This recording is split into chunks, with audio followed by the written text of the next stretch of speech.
인강도 쇼핑 시대잖아요. 예를 들면 이제 저희 시대 때까지만 하더라도 어떤 강사를 들을지를 먼저 고르고 그 다음에 이제 수업을 듣기 시작하는 거라면 요새는 회사에 뭐 무슨 패스, 뭐 무제한 수강권부터 사고 난 다음에 어떤 강사를 들을까 뭐 요게 가능한 시대인 거죠. 그런 거 고르는 거를 부모님이랑 같이 해보는 것도 나쁘지 않아요, 차라리.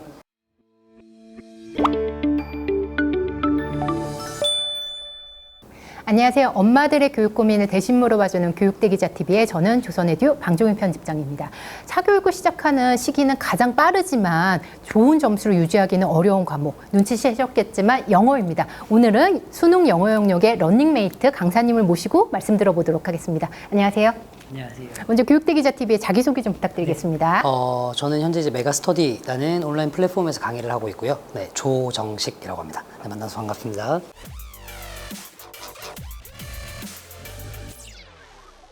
예, 너무 유명한 분을 모셔서 영광이네요.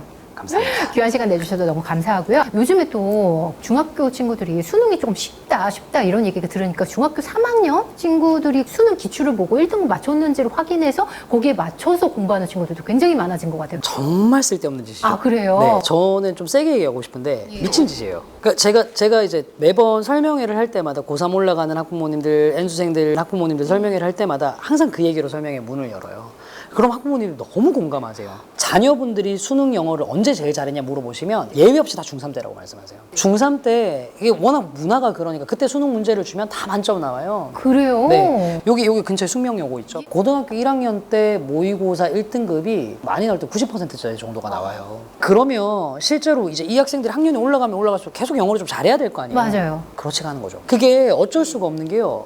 학습이라는 게 시간에 한계가 있어요. 다 똑같은 시간 동안 할 수는 없으니까 그 안에서 뭐 조정을 해야 되는데 중3 때까지는 나름대로 영어에 시간 투자 많이 해요. 중학생들 제일 많이 하는 공부가 수학 영어죠. 초등학교 때도 마찬가지고. 그러니까요. 근데 고등학교 들어가고 학년이 높아지면 높아질수록 절대평가 영어는 점점 밀려요. 근데 이전까지는 해본 적이 없었던 그렇지만 난이도가 높은 국어 공부를 해야 돼요. 그리고 이전까지는 신경도 안 썼던 탐구 공부를 해야 돼요. 다른 과목의 공부량을 줄이긴 해야 되는데 수학을 줄일 수는 없으니 영어를 줄이죠. 근데 영어 남의 나라 말이에요. 당연히 감 떨어지는 순간 순식간에 점수 떨어져요. 중3 때까지 영어 만점 나오던 애들이 실제 고3 들어가서 6월 평가 모의고사 치고 난 다음에 나 영어 뭐지? 왜 3등급 나와? 이런 경우들 굉장히 많아요. 내신도 마찬가지인 것 같아요. 내신이 중학교 네. 때는 절대평가니까 A등급 받다가 고등학교 1학년 내신에서 완전 죽쓰는 경우 굉장히 많거든요. 엄청 많죠, 그런 경우들이. 그게 영어는 보통 학년이 올라갈수록 이렇게 성적이 올라가는 게 아니라 내리막길 타는 경우들이 굉장히 많아요. 학습량이 줄어들다 보니까. 그게 학습량 때문인가요? 아니면 절대적인 난도가 높아져서 그런 이유도 있는 건가요? 둘 다가 있겠지만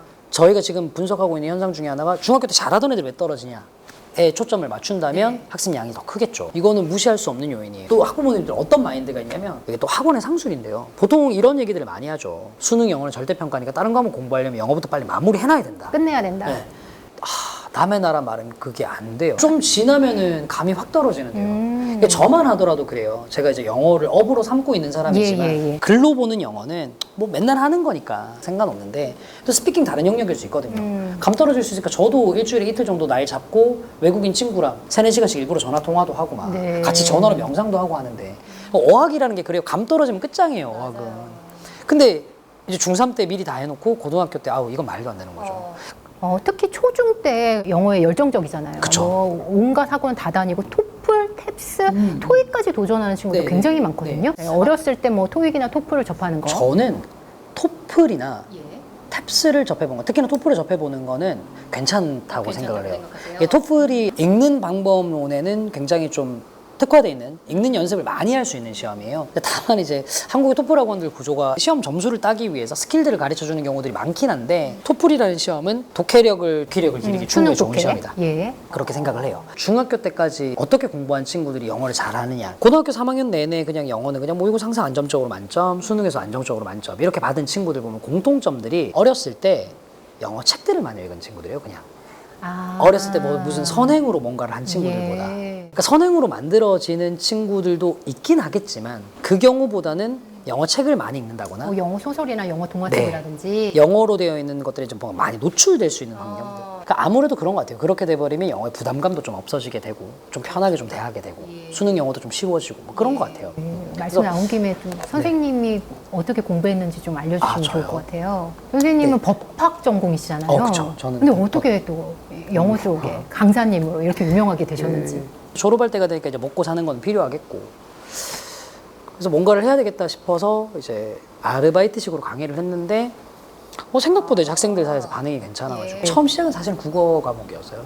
정말요? 네. 이제 언어 쪽으로 좀 발달이 많이 되셔 그런가 능력이 봐요. 뛰어나신가 봐요. 그런가 봐요. 그 학원이 문을 닫으면서 다른 학원에 저를 소개시켜 주셨는데 빈자리는 영어 강사였고 해볼 수 있겠냐 해서 뭐 시작한 게 이제 여기까지 왔죠. 초중고 영어 로드맵을 좀 잡아주시면 좋을 것 같아요. 만약에 선생님이 돌아가셔서 네. 이런 공부를 하면 수능 1등급을 받기 위해서 좀 가장 현명하지 않을까? 저희 자녀를 생각을 하고 네, 3명이시잖아요. 네, 그렇죠.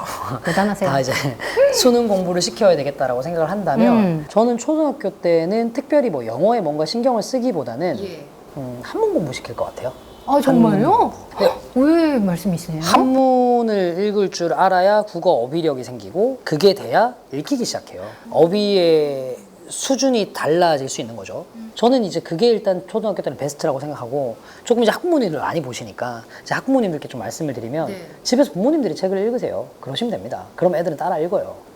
그게 제일 어려워요. 이게 근데 선생님. 이건 저는 굉장히 중요한 거라고 생각을 해요. 저는 그래서 저희 아이들 앞에서 제가 TV 보는 모습 보여준 적이 없어요. 저희 애는 제가 TV 보는 줄 몰라요. 제가 집에서 스마트폰을 잡고 있더라도 저는 스마트폰으로 영상 안 봐요. 제가 강의랑 스마트폰에서 관련된? 그것도 안 봐요. 그것도 안 하세요? 제가 애들 앞에서는 스마트폰으로 보는 거는 책밖에 없어요. 스마트폰 안에 있는 책. 저는 이게 되게 많이 중요하다고 생각해요. 저도 이제 저희 아버지가 항상 집에서 책 보는 모습 보여주셨던 거, 저는 그게 이제 되게 당연하다고 생각해서 예, 책을 많이 예, 봤거든요. 예, 어렸을 예. 때. 그게 되게 많이 필요한 것 같아요. 그러니까 초등학교 때는 어쨌든 부모님들이 롤모델이 돼 주셔야 해요. 저는 그게 맞다라고 생각을 해요.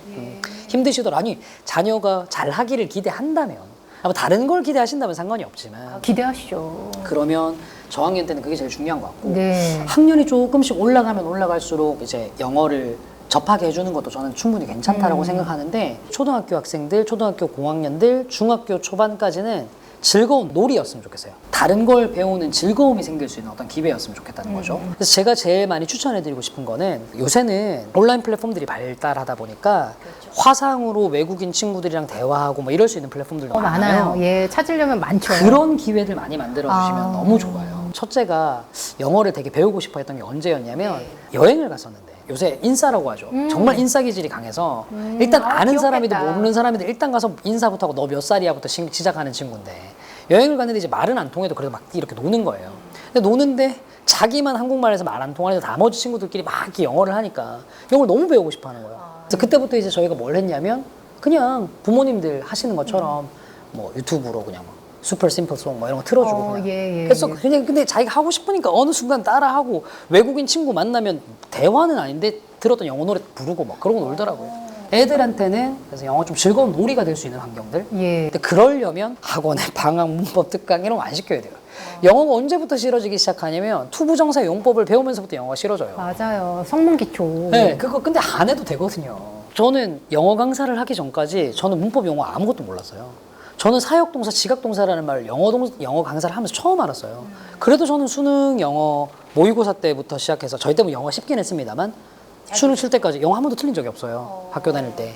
저는 그런 게 훨씬 더 중요하다고 생각하거든요. 그래서 중학교 때까지는 좀 영어를 좀 편하고 쉽게 접할 수 있는 그런 것들이 되도록 자꾸 환경을 좀 만들어 주셨으면 좋겠어요. 지금 고등학교가 쉽다고 하니까 중학교 때 어떻게든 수능으로 그러니까요. 만점 받게끔 하는데 몰입이 돼 있잖아요. 네, 그러니까 그때는 점수 나왔다가 억지로 만들어 놓은 점수가 학습량이 줄어들면 깨지고 이게 계속 악순환인 거죠. 조금 더 어린 연령대로 가면 그 학습의 목표를 좀 정확하게 하셨으면 좋겠어요. 그러니까 막연하게 이제 영어 유치원 보내시면서 예. 어렸을 때부터 영어에 노출시키면 좋다라고 생각하시는 부모님들이 많은데요. 많죠. 수능 영어를 준비하는 가르치는 전문가 입장에서 봤을 때 어린 시절의 영어에 대한 노출도와 수능 영어의 점수대가 비례하느냐, 저는 그렇지는 않다고 생각해요. 오히려 어떤 경우들이 많냐면요, 어릴 때 영유를 다니는데 네. 얘가 그동안에 배워야 될 한국어 학습이 제대로 안 되다 보니까 어순 감각부터 엉망이 돼버려가지고요, 그냥 난이도가 낮은 글들은 그냥 감으로 잘 읽어내는데 좀 심도 깊은 사고를 해야 되는 경우라면 영어로도 생각 못하고 우리말로도 생각 못해서 글 자체를 못 읽는 경우들이 되게 많아요. 그래서 진짜 여기 저희 현장 강의할 때 보면 정말 웃긴 친구들인데 네네. 쉬는 시간에 친구들끼리 영어로 얘기를 해요, 원어민처럼. 근데 수능 영어 2등급이 나오는 거예요. 근데 이게 웃긴 게 국어도 애들은 3, 4등급 나와요. 이 친구들한테 중요한 건 뭐냐면 그냥 읽고 사고하는 능력이 부족한 거예요. 근데 이게 우리말의 깊이도 없었고 영어도 깊이 있게 들어가 보지를 않았으니 사고 자체가 갖춰지질 않는 거예요. 어렸을 때 뭔가 하나를 좀 어떤 언어 체계가 확립되어야 될 시기에 꼬여버린 거죠, 회로가. 물론 어학적 재능을 좀 타고나는 경우라면 뭐 영유를 다니더라도 우리나라도 그런 충분히 잘할 수- 선천적인 그쵸. 재능은 빼고요. 근데 그걸 빼고 예. 얘기하면 저는 수능 1등급을 받고 수능 만점을 받는데 영유가 필요하냐? 아니요, 저는 절대 아니라고 생각해요. 오히려 저는 한국에서 교육시켜서 뭐 스카이를 보내고 싶고 뭐 의대를 보내고 싶고 치대를 보내고 싶고 하다면 특별한 이유가 있는 게 아닌 이상은 영유에 집착 안 하셔도 된다고 생각해요, 저는. 오히려 그 어순감각이 엉망이 돼버려요. 많은 학부모님들이 뭐 영유 보내면 되겠지, 영어는. 아니면 뭐 초등학교 고학년이나 초등학교 끝나기 전에 1, 2년 정도 해외 나갔다 오면 영어는 해결되겠지. 이렇게 생각하실 수 있는데 아니네요. 수능 저는- 관점에서는. 네, 수능의 관점에서는 절대로 그게 아. 도움이 되진 않더라고요. 아니, 그 뭐 그렇게 따지면은 한국에서 19년 동안 살았는데 왜 국어 영역 만점 안 나와요? 그렇죠. 그러니까 그렇게 이게 따지면. 회화를 잘하는 거랑 잘 읽고 푸는 건 다른 차원의 문제거든요. 자꾸 이걸 착각하시는 거죠. 수능 영역에 있어서는 독해 능력, 글을 네. 잘 읽어내는 네. 능력이 훨씬 더 중요한 그렇죠. 거죠. 그리고 그렇게 독해 능력이 생기려면 생각이라는 걸 할 줄 알아야 되고 글에 거부감이 없어야 되고 그러려면 어렸을 때 한국어 어순 확실하게 갖춰지고 나중에 독해할 때 어휘력에 문제가 안 생기도록 한문 체계 잘 알아서 우리말로 어떤 단어를 옮겨놔도 어떤 의미인지 정확하게 잘 파악할 수 있도록 하고 요새 학생들 보면 그런 경우 정말 많거든요. 영단어 뜻을 외웠는데 이 뜻이 뭔지를 모르는 거예요. 맞아요. 구비하다 외워요. 그 구비가 뭔데 몰라요. 그럼 외우나 마나잖아요. 그러니까요. 근데 이걸 외웠다고 착각하는 거죠. 그러니까 글이 이해가 안 가는데 자기는 왜 해석이 되는데도 이해가 안 가냐고 저한테 반문을 해요. 6살 아드님 혹시 네. 좀 덧붙여서 공부를 어떻게 시키시는지 많은 학부모님들 궁금해 하시거든요. 아직 이제 상황을 좀 봐야 되겠지만 저랑 와이프는 아이에게 공부를 강요할 생각이 별로 없어요. 전혀 없어요. 선생님이 이렇게 유명한 강사인지는 알아요? 저희 아들이요? 예. 어느샌가 알게 됐어요. 알죠. 아니 버스 광고 하도 돌아다녀가지고 그거 보더니 주변에서 또 알아보는 분들 계실 테니까. 네, 가끔 그런 경우도 있고 해가지고 아니 버스 광고가 돌아다니는 바람에 아까 언젠가는 뭐 그거 보고 저 버스 압박 거냐 막 묻고 막 그러더라고요. 그래서 이제 뭐 하는지 아는데 근데 저희 와이프도 사실 저랑 이제 대학 동문이거든요. 그러시구나. 근데 저희는 주변에 공부를 잘했던 친구들이 많아요. 많겠죠. 그래서 좀 예. 훌륭하게 잘 된 친구들 많은데 저는 그것만이 길이라고는 생각을 안 해서요. 그래서 애한테 저는 어떻게 해주고 싶냐면 원하는 대로 좀 넓은 세상을 보여주고 싶어요. 그냥 넓은 세상을. 근데 거기서 영어는 확실히 좀 도움이 될 것 같더라고요. 저는 뭐 저희 애를 이제 지금 당장 뭐 공부를 시키려고 한다거나 네. 그런 생각이 없어가지고 근데 열심히 잘할 것 같아요. 뭐 잘하면 뭐 선생님이 공부하는 모습을 계속 보여주시니까. 잘하면 잘하는 건데 아니, 굳이 꼭 그걸 해야 되나? 세상이 변화하는 모습을 보면 과연 얘가 내 나이 때가 됐을 때도 그 그렇죠. 한국의 지금이랑 대학 좀 간판, 달라지겠죠. 그렇죠. 이런 예, 것들이 그렇게 예. 중요해질까? 그런 생각을 해보면 저는 뭐 딴 것들 이것저것 해보는 것도 괜찮을 거라고 생각해요. 학부모님들도 좀 많이 만나시고 상담도 좀 해주셨나요? 그쵸. 최근은 아니지만 뭐 그래도 한 4, 5년 전? 인강하기 전까지만 해도 엄청 많이 만나뵀었죠. 대부분 우리 아이 성적 어떻게 올리냐 뭐 그런 질문이셨을 것 같은데 맞나요? 그런 질문도 많으시지만 의외로 이제 그런 말씀들이 많으세요. 집에서 애가 말을 안 듣는데 학원 선생님 얘기하면 좀 들으니까 뭐 이런 얘기 좀 해달라 그런 분들 많으시죠. 내 말 안 듣는데 네. 선생님 말씀을 들으니까 똑같은 얘기해도 선생님 말은 듣는다 이런 말씀 많이 왜 하시죠. 그럴까요? 그냥 그런 것 같아요. 원래 부모는 진짜 온 세상을 다하는 사랑을 주고 온 마음을 다한 미움을 받고 이게 부모 역할인 것 같아요. 그래서 많은 친구들이 인강도 선생님한테 쓴소리 듣고 싶어서 듣는다는 친구도 굉장히 많거든요. 아, 그래요? 그 작은 계기로 좀 달라지고 싶은 그쵸, 친구들. 그쵸. 그런 경우들도 있죠. 그러면 그런 니즈를 갖고 오시는 학부모님들 만나시면 어떤 말씀 많이 해주세요? 제 경험은 아니고 간접 경험이죠. 옆에서 본바를 보면 항상 아이들이 잘 크는 경우, 성적도 성적이지만 정말 반듯한 경우들 있잖아요.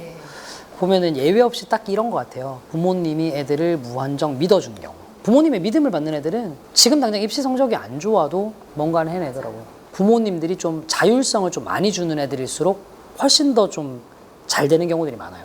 근데 학원가를 돌아다니는 학생들이 그렇지 않은 경우들이 많죠. 보통 헬리콥터 맘이라고 하죠. 그렇죠. 예.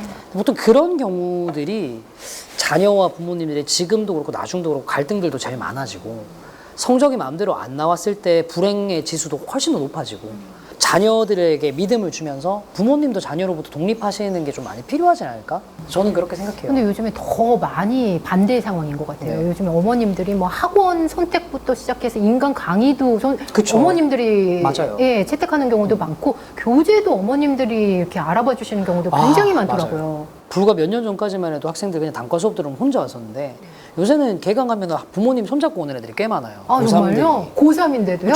저도 그래서 이게 무슨 일이지? 싶은 경우들이 많더라고요. 부모님들이 그렇게 자녀의 인생에 자신을 투영하지 마셨으면 좋겠어요.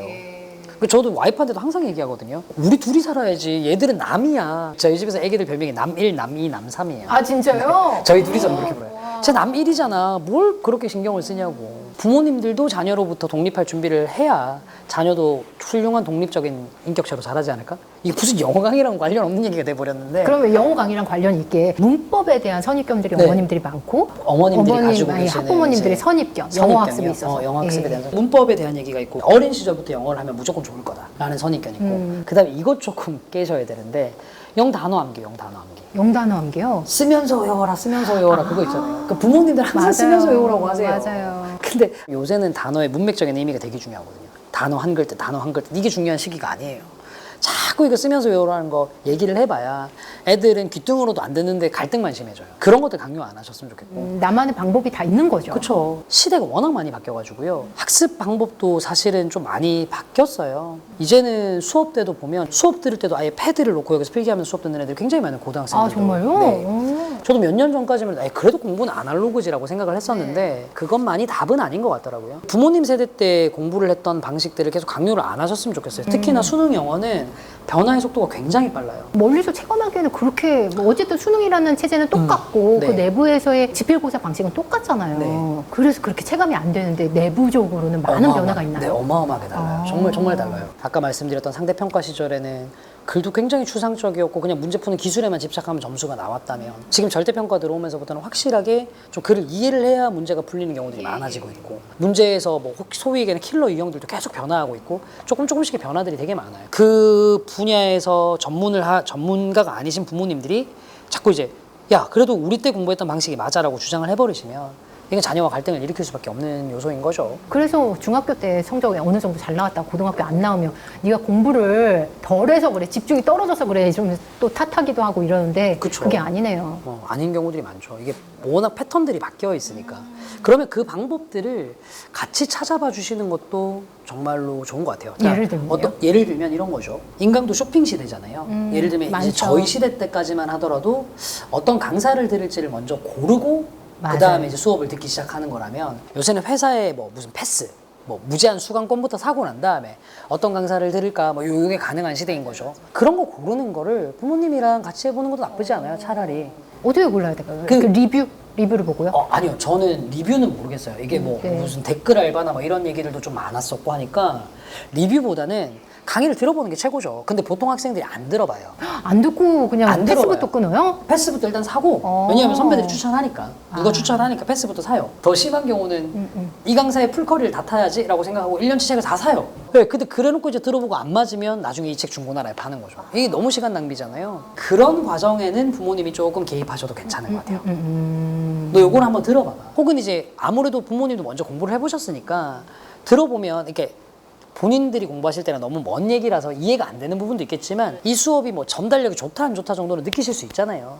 그런 거 정도는 얼마든지 판단해 주실 수 있죠. 아마 이 영상이 나갈 시점이면 수능이 채 100일이 남지 않는 그런 시점일 것 같아요. 그래서 2022학년도 영어 영역 어떻게 좀 달라지는지 지난해와 비교해서 좀 포인트를 좀 찝어주신다면요. 네, 일단은 이제 수능 영어 영역의 원래 이제 가장 큰 특징이라는 게 EBS 연계였어요. 연계라고 얘기를 하면 감이 좀 잘 안 오실 수 있는데 뭐 이런 거예요. 책이 3종류가 있는데요. 요 책에 있는 지문과 똑같은 지문을 수능 시험에 출제를 하고 대신 이제 문제 유형만 바꾸는 거죠.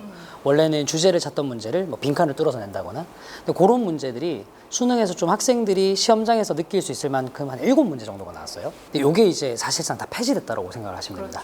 그러니까 뭐 EBS에서는 공식적으로 연계율을 줄였다라고 얘기하는데 70에서 50으로. 네, 근데 이제 정확하게는 연계가 폐지됐다는 게 더 맞는 것 같아요. 고3 학생들 같은 네. 경우에는 이 지문을 보면 EBS에서 봤었지 해서 네. 좀 낯익은 감이 그쵸. 있었는데 앞으로는 없어진다는 없죠. 얘기시네요. 네. 업계 쪽에서는 그런 이슈들을 보면 생각을 많이 하는데 확실히 그래서 올해는 N수생들이 고3들에 비해서 영어에서 강세가 심할 것 같아요. 절대평가 된 다음부터 1등급만 받으면 된다, 쉬워진다 이런 얘기들이 너무 많으니까 예전에 비해서 영어를 좀 쉽게 생각하는 친구들이 훨씬 많아진 것 같아요. 어떻게 엄청 생각하시는지? 많죠. 복합적인 것 같아요. 그냥 뭐 저는 일단 1등급만 받으면 된다라는 말에는 100% 공감해요. 문제는 이제 1등급을 맞기 쉽다 어렵다의 차원이 아니고 이건 뭐 시험 난이도에 따라 달라지는 거니까요. 제일 큰 건 이건 것 같아요.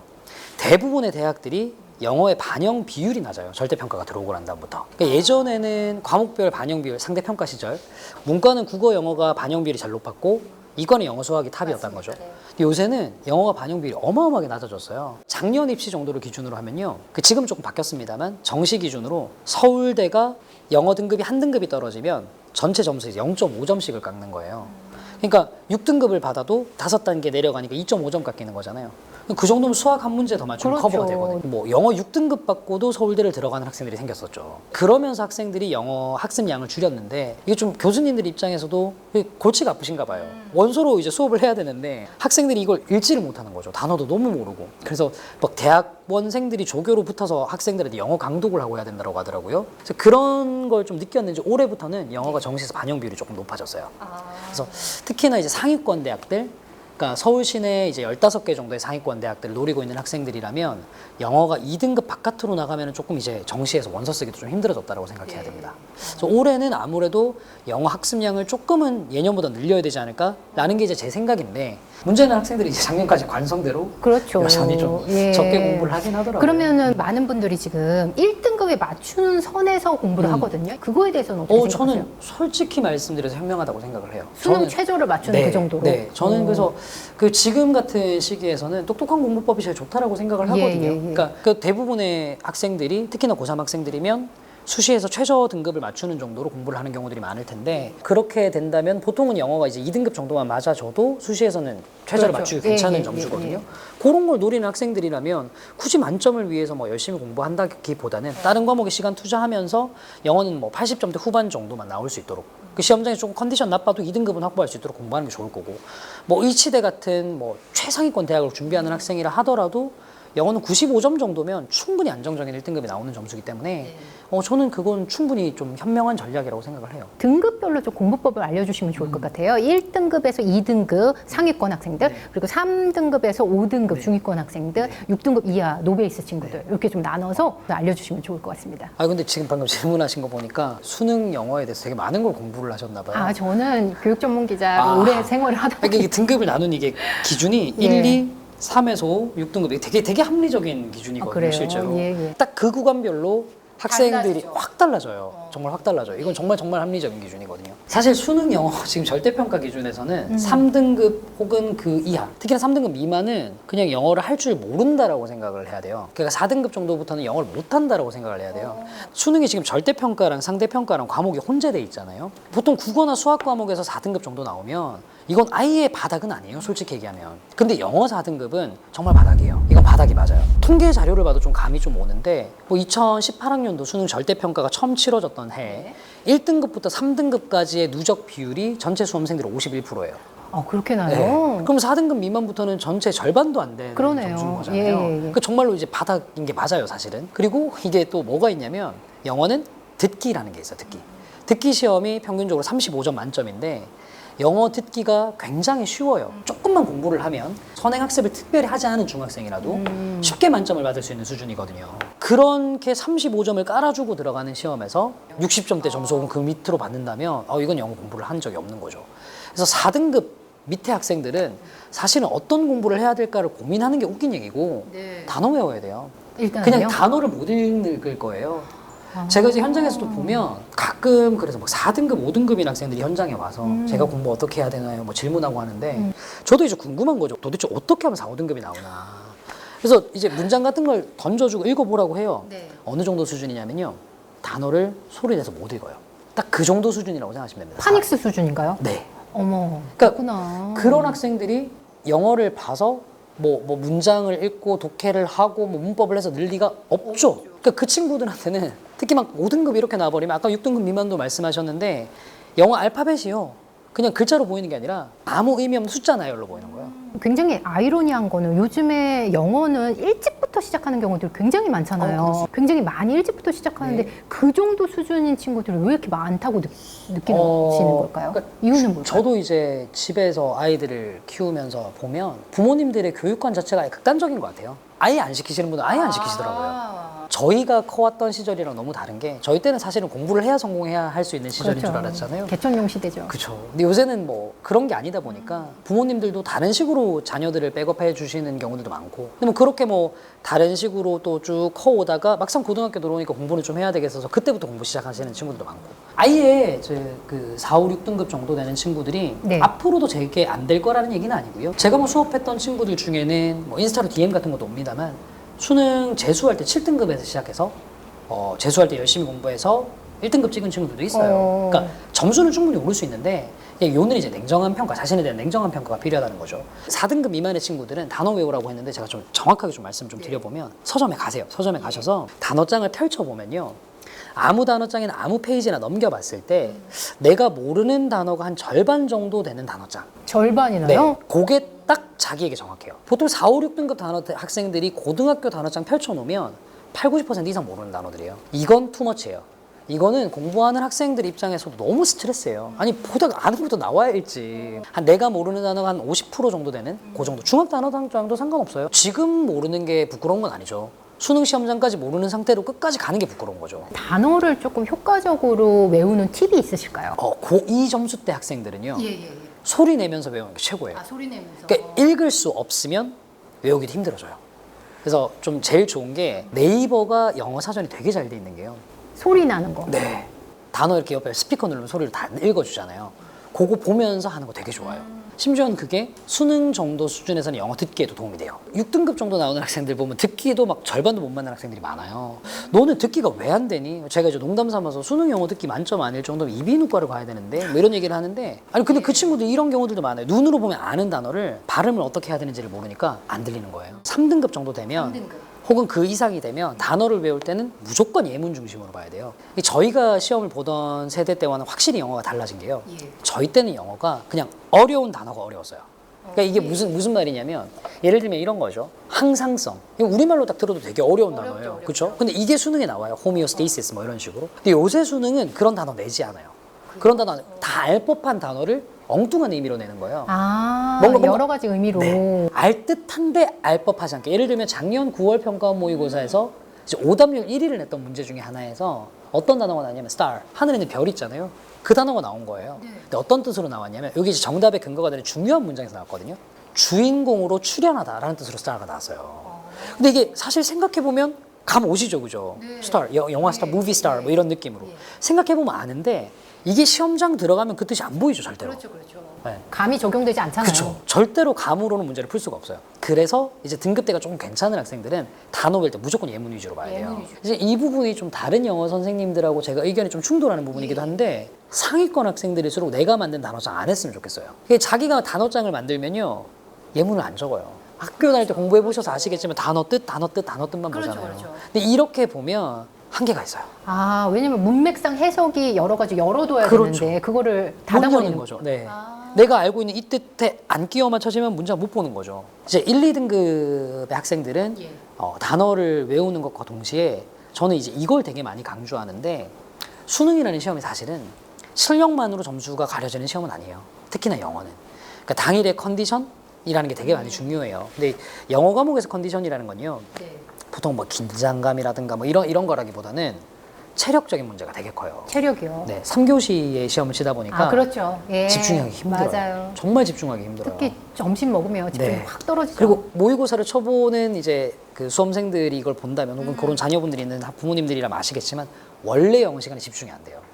딴 생각도 많이 나고 그런 시간이라서 저는 이제 1, 2등급 학생들이 자기 등급을 좀 안정적으로 하려면 물론 이제 문제풀이법이나 이런 공부도 해야 되겠지만 현장에서 학생들한테 수업할 때 꼭 하라고 얘기하는 건데, 의도적으로 집중력이 깨지는 공간에서 문제를 풀어보는 연습이 필요해요.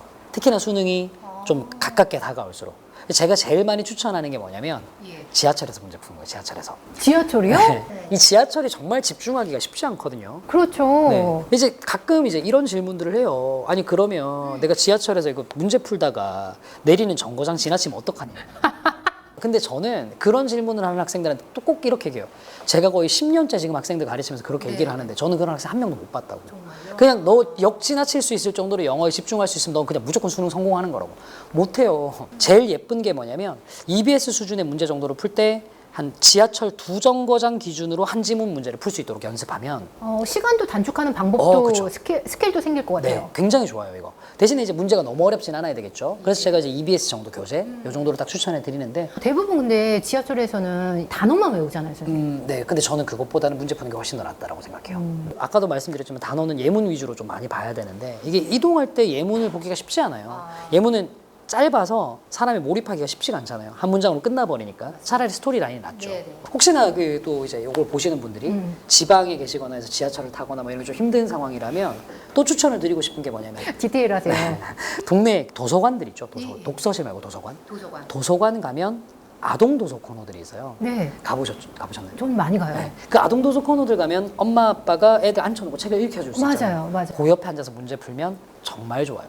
이게 집중이 정말 안 되는 구조거든요. 나는 남의 나라 말로 돼 있는 글을 봐야 되는데 맞아요. 거기에 귀가 쫑긋하죠. 네. 익숙한 한국말이 들리니까. 그러니까 일부러 영어는 이렇게 집중력이 깨지는 공간에서 공부하는 게 좀 필요합니다. 그러니까 되게 오바스럽게 뭐 매일까지는 아니더라도 일주일에 한두 번이라도 이렇게 해서 영어 문제 많이도 필요 없어요. 한 5-6 문제씩은 좀 풀어보는 것. 특히나 자기가 약한 유형이면 더 좋겠죠. 문법이랑 많은 분들이 네네.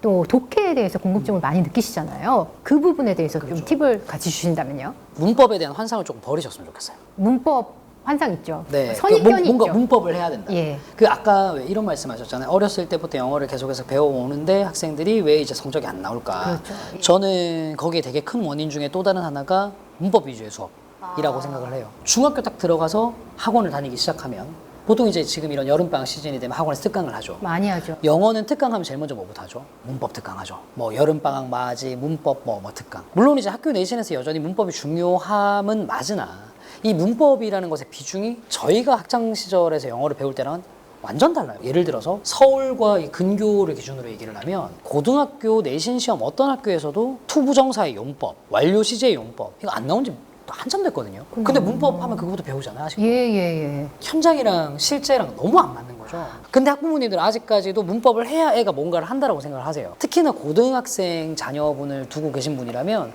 문법에 대한 환상, 문법에 대한 비중을 좀 줄이는 게 오히려 더 많이 필요하실 거예요. 문법이 어느 정도 돼야지 구문이 된다고 생각하시는 분들이 있는 조금 것 차원이 같아요. 달라요. 이런 거죠. 저도 지금 이제 메가스터디라는 회사에서 나름대로 이제 영어과에서는 대표 강사로 있고 제가 이제 제일 많이 매출 나오는 것 중에 하나가 이제 구문 수업, 문장 해석법 그래요? 수업인데 예. 저는 그 수업에서 문법 용어를 거의 안 써요. 근데 이게 가능한 구조라는 거죠.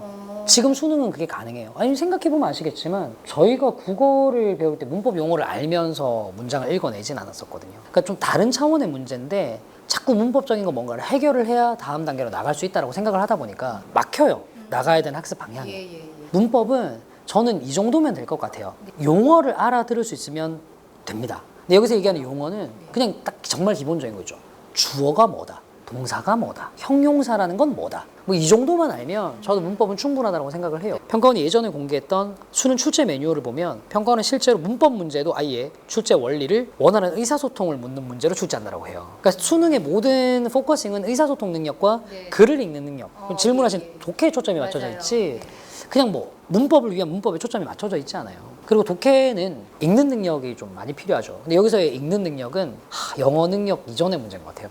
글 자체를 문장 좀- 해석 독해력이요? 네, 글 자체를 읽고 이해할 수 있는 능력이 되게 많이 그게 필요한 것 같아요. 영어에서도 굉장히 많이 중요하죠. 어마어마하게 중요하죠. 좀 읽는 연습을 좀 해야 돼요, 사실은. 제가 이제 이 부분이 되게 많이 안타까운 게 대부분 지금 수능 영어의 학생들의 학습 방향을 보면 제일 먼저 말씀하셨던 것처럼 구문, 문장 해석을 공부를 하고 여기 어느 정도 쌓이면 문제풀이법으로 가요, 문제풀이법으로. 이게 말이 안 되는 거거든요, 사실은.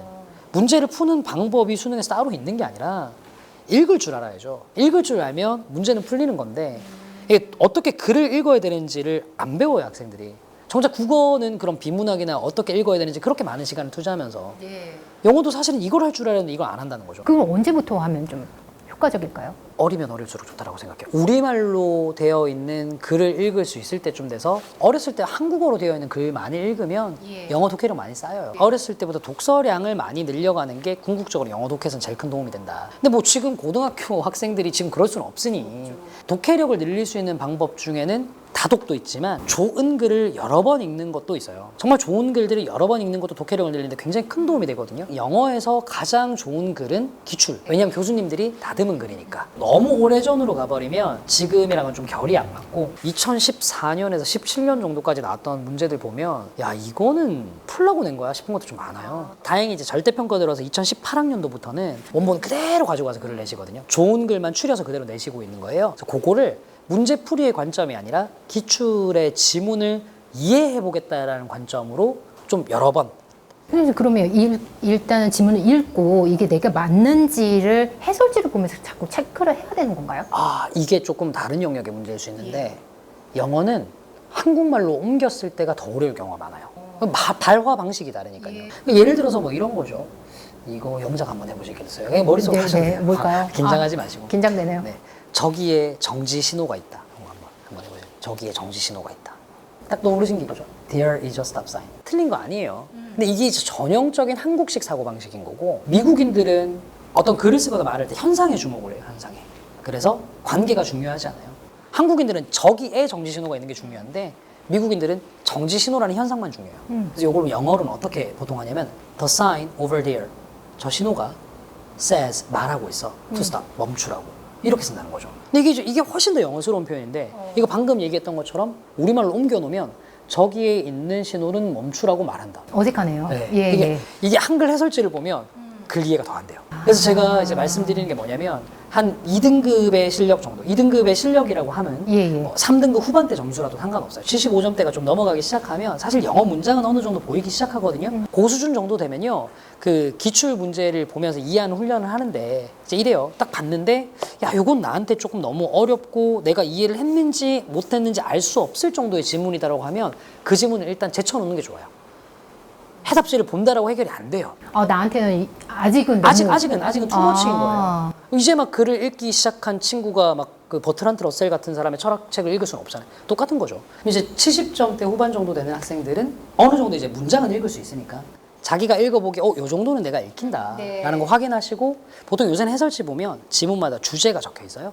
그 주제를 맞게 파악했는지 보고 맞게 파악했네 하면 넘어가는 정도로만. 이게 정말 너무 시간 많이 투자해서 문장 하나 토시 하나 안 틀리게 완벽하게 해석했나에 집착할 필요는 없어요.